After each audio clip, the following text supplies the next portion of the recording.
I hope you can hear me in the back, by the way. Oh yes, Anand's been in the back. Thanks. So yes, you previously shared something with regards to the Bluetooth low energy. So I'm here to actually add on to some of the other Bluetooths that are around in the market to perhaps help your or support your endeavors in whatever Arduino projects that you're working on. So what we have or what I'm presenting today is a topic about classic Bluetooth and how we can use it for Arduino projects. My name is Martin. I'm an educator in IT College East. I do a lot of tinkering. I do a fair bit of photo crafting, which you'll see later on.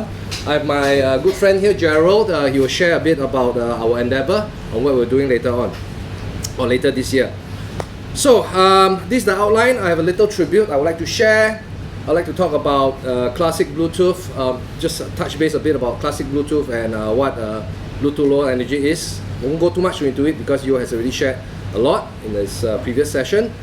I'm going to dive in specifically on the HC05, and I'm going to talk about how you can actually let your Arduino project hook up with a Bluetooth module, and then you can control it with a mobile device or even a what do you call that?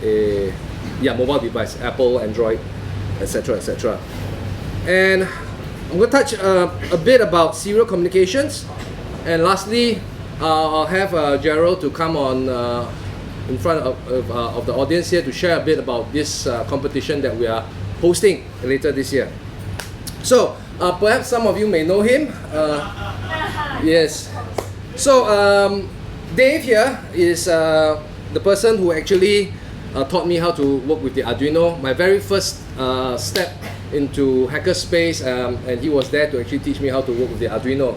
Yes. So this guy, he's got this philosophy. All right. At least he wasn't very direct, and that is to keep his lessons very simple. All right. So KISS, keep it super simple. And be like Dave, because Dave is smart. Next, we have, yes, Anand in the back. Yes, he's in the background. So Anand, he tinkers with software, with hardware, and he loves to play with the Arduino. You can always see his Facebook posts.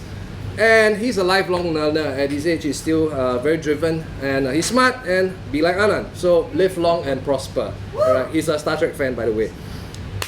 So, diving back into the actual topic of classic Bluetooth versus Bluetooth low energy. So, a bit of history. Classic Bluetooth started, or inception, in 1999, as opposed to Bluetooth low energy, which started in the year 2011. So, the key difference between the classic Bluetooth versus the Bluetooth low energy is power consumption. Obviously, Bluetooth low energy speaks for itself, right? Between the classic Bluetooth and the Bluetooth low energy, they all operate on the same bandwidth or the same frequency, 2.4 gigahertz, ISM band. Some of you may not know what ISM is. It stands for Industry. I also forgot about it. Sorry about it. So, Industry, Scientific, and Medical Standards. All right. I'll probably be sharing the slides so you can actually refer to the links that I've put in within the slides as well. Oh, okay. Did I just do something? Please do not hammer me with that. Thank you. Right. Next, let's dive into Bluetooth. Okay, we've got Bluetooth low energy, Bluetooth 4.0, and then we have a few other Bluetooth classic Bluetooth standards. We've got HC06, HC05. In fact, for HC05 on its own, there are a few variants. All right.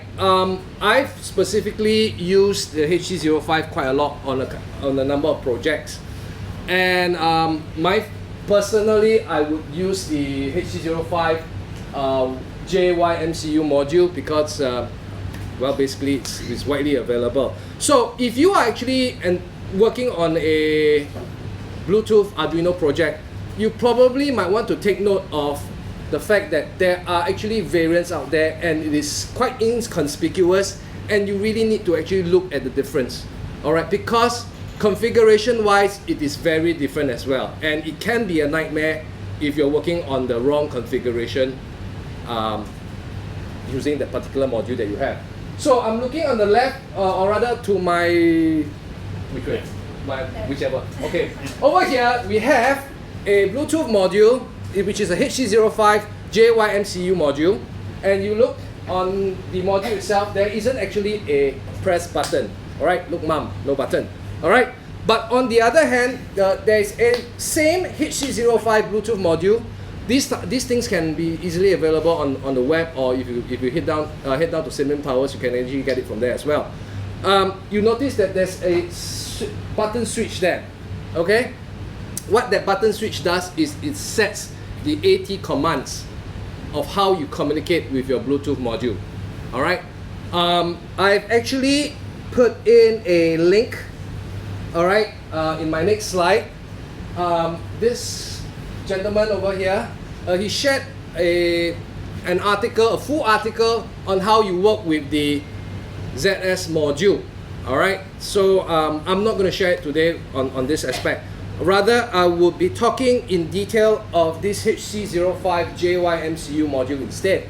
All right, because I work with it very often. But nevertheless, it's either or. All right, it's just about reading up and tinkering. Yes, the word is tinkering. So, what are AT commands? All right, I've taken off the statement from his website, and that is to actually allow, all right, to set your Bluetooth module as a slave or as a master, all right, to listen to, all right, or to tell what another device what to do. All right, so in the case of the example that I'm going to talk about, all right, thanks. So I have with me, yeah, it's meant to be a show and tell, right? Yes. So I have with me a Bluetooth. In fact, I brought some samples of this Bluetooth that you can take a look at later on the differences between the two HC05s that are available in the market. And yes, I have a Arduino Zumo board here. All right, it's programmed with a Arduino anyway. And I have a mobile device that controls this particular robot. Thing is, I need to make this as a slave so that it listens to my mobile phone's commands to make it move in whichever direction I tell it to. Alright, so you need to set the AT commands to tell the Arduino, or at least the Bluetooth on the Arduino, that this is a slave. It listens to the mobile phone. So, step number one, what do you do? Alright, the links are there on, it's actually done by this guy called, let me just, oh yeah, he's featured again, called Rick Waldron. He actually posted his links on how to set up the AT commands. It's quite straightforward, but it can also be quite hair-pulling if you don't get it right. So first thing first is, for your Bluetooth module, there's this thing called cross-wiring or crossover configuration. Your Bluetooth transmitter goes to the Arduino's receiver, and the Bluetooth's receiver goes to the Arduino's transmitter. Did I get it right? Yeah, so it's a cross, all right? So your first step is to actually do the cross wiring. Okay, that's step number one. Step number two is to refer to Rick Waldron's website. He has posted a source code to actually set the AT command of the Bluetooth module. Alright, you need to first download the source code, put it into Arduino, alright, or open the sketch that he's put up online. And then you probably might want to change the name. Now this is very important. You need to change the name of your Bluetooth, alright, to a specific name so that alright, nobody else can control your specific device. Only you can. Alright, I'll flash the source code later on so that you understand. And as for the HC05, so far I've tested quite a number of baud rates, alright, or transfer rates, and 57,600 baud rate works fine with the HC05 module itself. So, you've uploaded the sketch, and yes, Anand is there again. You uploaded the sketch, alright, and then you compiled the sketch and then you try uploading the sketch. All right. The next thing you need to do is to fire up the serial monitor within the Arduino. You need to actually make sure you see these things when you run or compile the AT command. All right. If all this information is not flashed, it means that you have not properly set your AT command for your Bluetooth module. All right. So like what the statement says, keep calm and start all over again if you do not see these outputs. All right. Live long and prosper. And finally, for serial communication, so you've got your AT commands in and you've seen the outputs from the serial monitor. The next thing you want to do is to make your project work with the Bluetooth. All right. And what we're doing here is we're performing what we call serial communications. So your mobile phone is sending data, serial communication data, to your Android device through your Bluetooth module.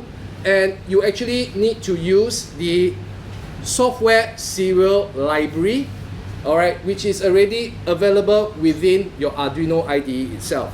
So it's not rocket science at all. All right.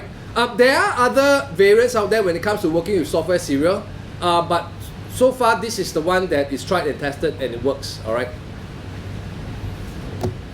And finally, okay, you have your Arduino project. The Bluetooth works fine. You need something to actually talk to your Arduino project. All right. Now, a lot of people will then jump the gun and say that, oh my goodness, am I supposed to create a mobile app? Yes, you're supposed to create a mobile app. Yes, you're supposed to create a tablet app perhaps. All right. But it does not have to be programmatic. You do not have to program. By that I mean you do not have to write source code. All right. I figured that out online, and you can actually use this product online called App Inventor. I'm assuming some of you may have heard of this product called App Inventor, right? So App Inventor is a great tool. It's an online tool. It's not an offline tool. It's a cloud-based tool that you can actually create your very own mobile app. I'm just going to flash it over here. Oh, in fact, it's just over there. All right, I just created a remote control, basically by dragging and dropping blocks of commands. All right, to form my mobile app device itself. Oh, sorry, mobile device app, right? And from there, let me just fire this up. Okay, just to show how it works. I have another variant here. Thanks to Gerald. All right, this is actually a DIY kit. Okay, and it runs on an Arduino as well. So here goes, right? Give me a moment. Let me just. Okay, so all I have to do is there's this part that says connect to robot, so I just have to click connect to robot. My Bluetooth module is blinking, all right, signaling that it is waiting or is listening for another device. So once I have connected, all right, so the blinking slows down.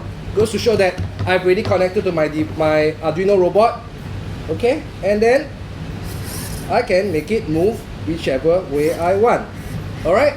So it's very straightforward. It's very simple, but there's a lot of effort in it as well. All right. There's a lot of effort, and that's the fun part of it. Okay.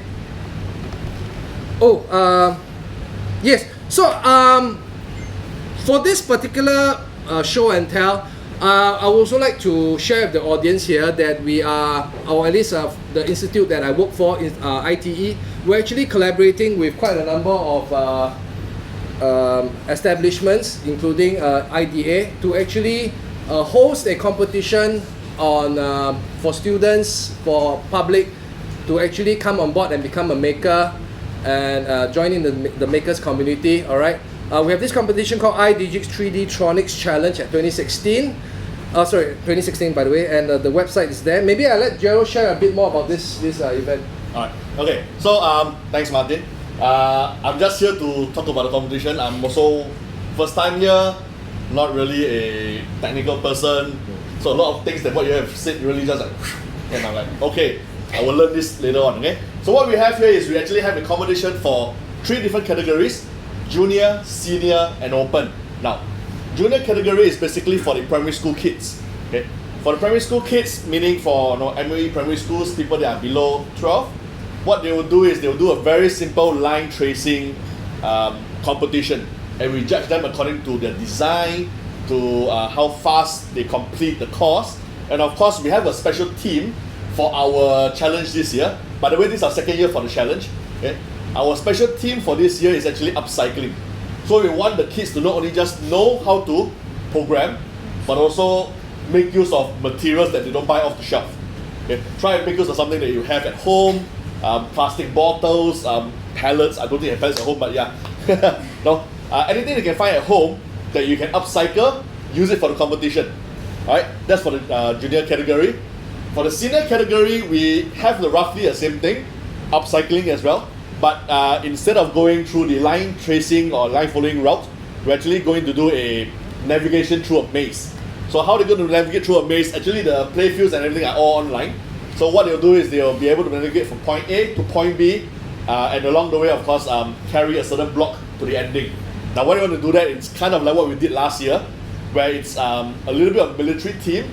You have to pick up your VIP along the way and bring it to somewhere safe. So that is navigating a maze. Alright? And for the rest of you here, all the thinkers here, makers here, it's all for the open category. Right? So open category, we are doing a little bit of what Martin has shown to you guys. Okay, it's arena battle robots. Okay, or a more known term would be the battle bots. Okay, not as violent and as chainsaw as what we have there. No flamethrower, no chainsaw. Unfortunately, yes. we may consider you incisors and drills. Yes, that's possible. Yeah. We want to keep it. Alright, so what we want to do is we will have a Bluetooth enabled Arduino based device, and it will be within a Spartan pit, so to call, and your job is to either disable the opponent or push it out of the battle arena. Okay. Setting it on fire. I would no really flammables, love to see that, thank you. But unfortunately, yes, no flammables. We are holding it at City Square Mall, so it's a wholesome event. there's a lot of restrictions there as well. We try to keep it as PG-13 as possible, even down to the Disney level if possible. Yep. I'm going to have a word with Noel Sharkey here on my Facebook. He's the guy who's presenting Britain's robots. Oh no! Ours is the clean version. It's the G version, yeah? He's going to be very, very upset with you. Yeah. So we're gonna have that one. It's going to be open for IT, polys, And the public. and the public, everyone else. You can join us. I hope you all will join us. I have registration forms here as well. Okay, and we have a lot of good prizes there. We have Chromebooks. We have different kind of. Microsoft is on board, so yeah. expect Xboxes as well. Yeah, we will probably have Xboxes there as well. We're trying to push for Surfaces. A lot of different products and a lot of different prizes to be won. So I hope you all can join us. Showcase all the different Bluetooth technologies and with all the different kits that you have. Alright? Prices and everything is online. You can go and check it out. We have a starter kit for the people who are not used to it as well. And we actually do workshops as well. If you need to get the extra push to really learn something on the spot, we can do that. Alright? You can come as a single, come as a team. I think maximum of 3 in a team. And yeah. I think that's about it. Yep. So we'll be around here after this talk. If you have any questions or if you want to take a look at what we have actually put together for today's showcase, do drop by and have a chat with us. Right? Any questions before we close this? Please don't or at least my session. Any questions? Yes. You say no frame for how about Oh, he's persistent. BB cannons? We try to we are considering to allow participants to use things like projectiles, but we probably will not promote weapons or weapons, but accessories such as pneumatics that will probably pump the opponent out of the ring in seconds, kind of thing. We're considering to allow things such as scissors or drills, kind of thing. Yeah. But Small little mini drills. but again, the whole objective, which is why I underline that statement, is to actually host an event that is fun for everybody, and it's in a family-oriented venue, City Square Mall, father, mother, children. So that. Why? Oh, he's persistent. Let's talk after this session. All right. Any other questions? Yeah. All right. Ken. Yes. The organizer says. Okay, all right. Thank you very much. Okay. Okay. So the next speaker.